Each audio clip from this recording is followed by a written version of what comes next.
Now, verse 17. Now while Peter doubted in himself what this vision which he had seen should mean, behold, the men which were sent from Cornelius had made inquiry for Simon's house, and they stood before the gate, and called and asked whether Simon, which was surnamed Peter, were lodged there.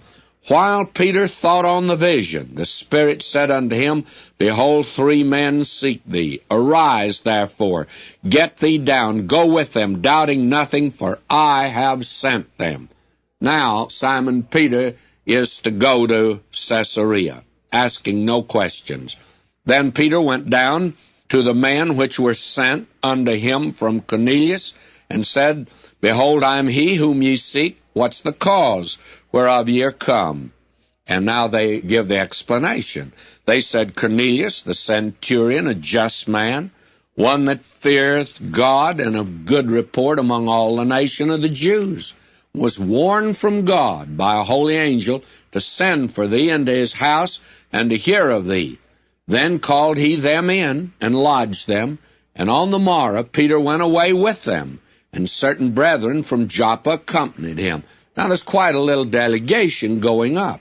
Now will you notice, and the morrow after they entered into Caesarea, and Cornelius waited for them, and had called together his kinsmen and near friends. You see, he had quite a bit of influence, and he wanted his friends and his relatives to share in this.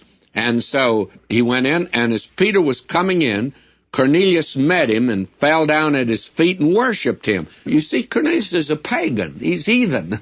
He's told to send for this man, so he must be somebody. And so he falls down to worship Simon Peter. Now notice what Peter said. This is interesting, friend. Simon Peter would never have let you kiss his big toe, I'll tell you that. He just wouldn't permit it. Listen to this. But Peter took him up, saying, Stand up. I myself also am a man. I'm just a man. Peter reached down and lifted him up, you see. And he said, Stand up. I'm a man. I like the way he did that.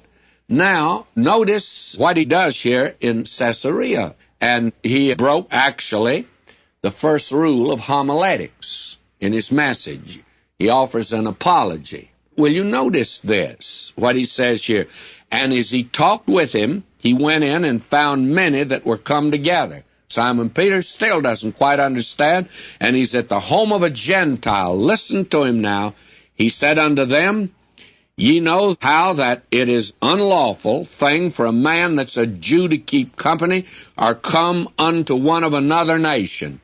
Now, friends, that's not a nice way to begin a message. That's not very friendly.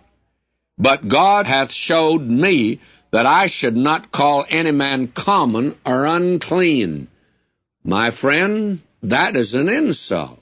Simon Peter says, if you really want to know how I felt about this, well, I didn't want to come. I've never been in the home of a Gentile before, and I just haven't been in where it's unclean. May I say to you, ladies listening today, and those of you that are housekeepers, have a home, suppose you have a visitor, and the visitor comes in and says, My, what a dirty house you have. May I say to you, you wouldn't feel very friendly to that individual. That's, in substance, what Simon Peter's saying at this particular time. What a tremendous